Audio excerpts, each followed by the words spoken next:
नमस्कार, news today network के इस खास कार्यक्रम उत्तराखंड समाचार में आपका स्वागत है। आप देख रहे हैं उत्तराखंड की मुख्य खबरें। चलिए शुरुआत करते हैं हेडलाइन से।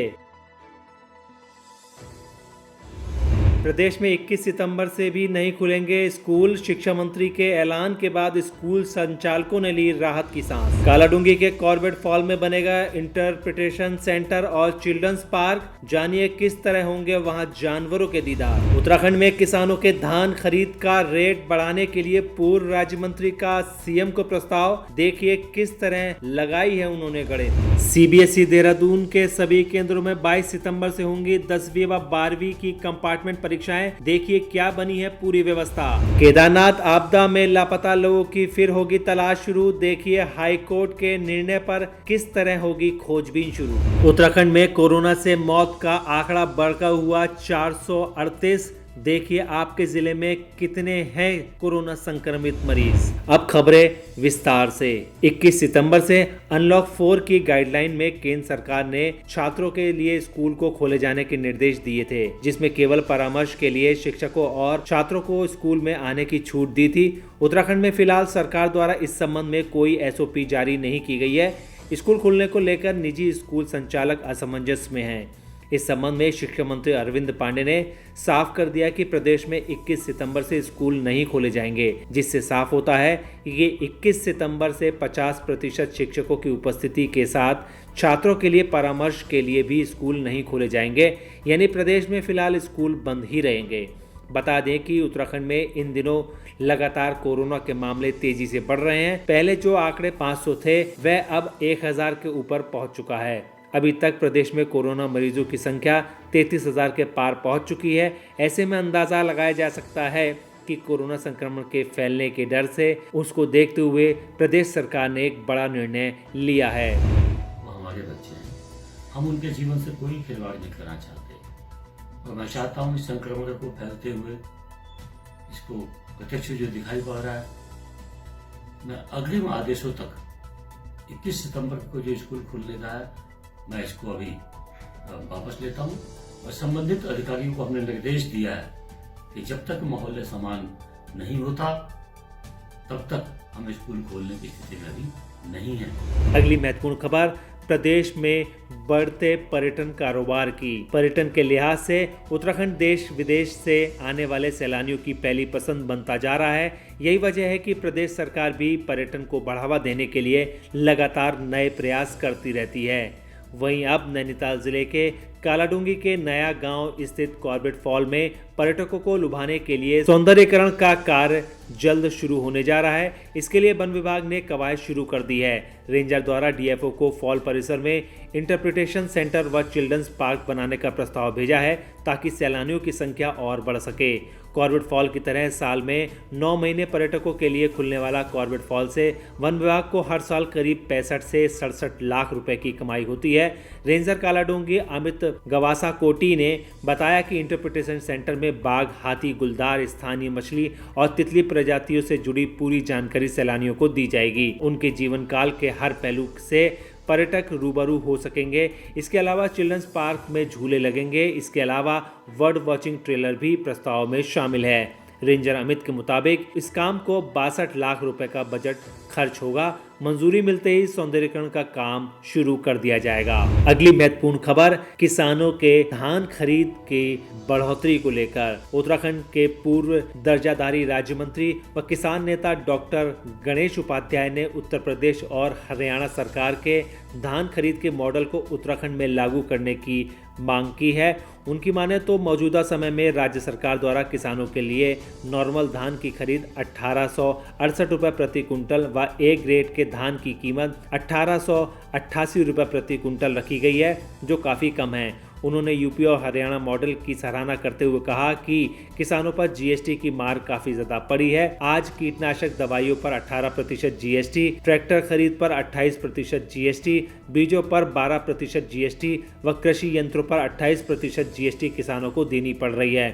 उन्होंने किसान के अनाज में 28% जीएसटी जोड़कर मूल्य का भुगतान करने की मांग की है। उन्होंने कहा कि प्रधानमंत्री मोदी ने 2022 तक किसानों की आय दुगनी करने का वायदा किया था।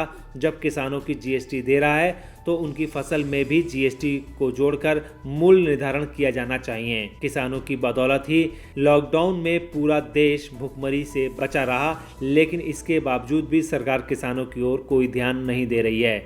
उन्होंने राज्य सरकार से धान की कीमत 1888 रुपये पर 28% जीएसटी जोड़कर 2391 रुपये प्रति क्विंटल करने की मांग उठाई है। मोदी जी सरकार ने जीएसटी ट्रैक्टर खरीद में, कृषि यंत्र खरीद में 28% जीएसटी लगा रखी है, दवाइयों में 18% और क्या कहते हैं बीजों में 12% जीएसटी ले रखी है। तो जब जीएसटी किसान दे रहा है तो जीएसटी का धान की फसल में जीएसटी का निर्धारण करना चाहिए। अगर 1868 में 28% जीएसटी जोड़ी जाएगी तो 2391 रुपया धान का वर्तमान में होना चाहिए।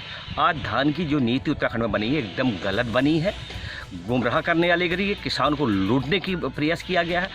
आज जो उत्तर प्रदेश और हरियाणा मॉडल है किसानों की खरीद, धान खरीद का, फसल गेहूँ खरीद का, वो बहुत बेहतरीन मॉडल है। उस मॉडल के तहत खरीद करनी चाहिए। अगली महत्वपूर्ण खबर सीबीएसई के कंपार्टमेंट एग्जाम की। केंद्रीय माध्यमिक शिक्षा बोर्ड ने कंपार्टमेंट परीक्षाओं के लिए गाइडलाइन जारी कर दी हैं। सीबीएसई देहरादून ने सभी केंद्रों को इसके लिए दिशा निर्देश भी भेज दिए हैं। 22 सितंबर से 10वीं और 12वीं की कंपार्टमेंट परीक्षा होने जा रही है। सीबीएसई के क्षेत्रीय अधिकारी रणवीर सिंह के मुताबिक कंपार्टमेंट परीक्षाओं के लिए देहरादून रीजन ने पहली बार दुर्गम इलाके में भी परीक्षा केंद्र बनाए हैं। कोविड के चलते तय किया गया है कि किसी भी छात्र को जिले से बाहर नहीं जाना पड़े। लिहाजा इस साल यूपी के विधायियों से चमोली, उत्तरकाशी और चंपावत में भी परीक्षा केंद्र बनाए गए हैं। ऐसे में परीक्षा देने आए किसी छात्र का तापमान ज़्यादा पाए जाने पर उसकी पेपर लिखने की व्यवस्था अलग कमरे में की जाएगी। इसके अलावा छात्रों को पीने की बोतल और हैंड सैनिटाइजर पारदर्शी बोतल में ले जाना होगा। मास्क और कपड़े में मुंह व नाक को कवर करना अनिवार्य होगा। सोशल डिस्टेंसिंग के नियम का पालन करना भी होगा। कोविड-19 के चलते एडमिट कार्ड पर दिए गए दिशा निर्देशों का भी सभी स्टूडेंट्स को फॉलो करना पड़ेगा। अगली महत्वपूर्ण खबर केदारनाथ आपदा में मारे गए लोगों के नरकंकालों की तलाश की। वर्ष 2013 की केदारनाथ आपदा में लापता हुए यात्रियों की खोजबीन के लिए उत्तराखंड पुलिस 10 टीमों का गठन कर लिया है। ये टीम 4 दिनों तक केदारनाथ जाने वाले विभिन्न ट्रैक रूट, आसपास के क्षेत्र व ग्लेशियर में नरकंकाल खोजने का कार्य करेगी। टीम में चमोली व पौड़ी जिले से भी पुलिस व एसडीआरएफ के जवान शामिल किए गए हैं। उत्तराखंड हाईकोर्ट के आदेश पर पूर्व के वर्षों में भी नरकंकाल खोजने का अभियान चलाया गया था, जिसमें 699 नरकंकाल अब तक मिल चुके हैं। वहीं अभी भी 3187 लोग लापता चल रहे हैं।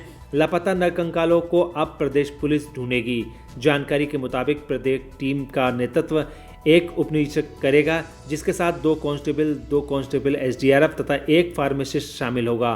पुलिस अधीक्षक भुल्लर के मुताबिक खोजबीन अभियान को सफल व सार्थक बनाने के लिए गूगल मैप का उपयोग किया जाएगा। मैप रीडिंग के लिए प्रत्येक टीम के साथ एसडीआरएफ कार्मिक नियुक्त है। ये टीमें केदारनाथ से वासुकीताल, गौरीकुंड से केदारनाथ मार्ग के आसपास के क्षेत्र, कालीमठ से चौमासी होते हुए रामबाड़ा का ऊपरी क्षेत्र, जंगल चट्टी का ऊपरी क्षेत्र, केदारनाथ बेस कैंप के ऊपरी क्षेत्र, केदारनाथ मंदिर के आपसी क्षेत्र, गौरीकुंड से गौमुखड़ा, केदारनाथ से चौराबाड़ी एवं आसपास के क्षेत्र, गरुड़ चट्टी होते हुए केदारनाथ व गौरीकुंड से मनकटिया के ऊपर क्षेत्र होते हुए सोनप्रयाग से सर्च ऑपरेशन चलाएगी। अगली महत्वपूर्ण खबर कोरोना के बढ़ते आंकड़ों की। उत्तराखंड में कोरोना से संक्रमितों का आंकड़ा तेजी से बढ़ रहा है। मंगलवार को राज्य में 1391 नए मामले सामने आए हैं। इनमें से 9 मरीजों की मौत हो चुकी है, जबकि सबसे ज्यादा 421 देहरादून, 318 उधम सिंह नगर, 226 नैनीताल, 219 हरिद्वार, 51 उत्तरकाशी, 38 पौड़ी, 31 टिहरी, 30 पिथौरागढ़, 27 रुद्रप्रयाग, 23 चंपावत, जबकि चमोली से 7 मामले सामने आए हैं।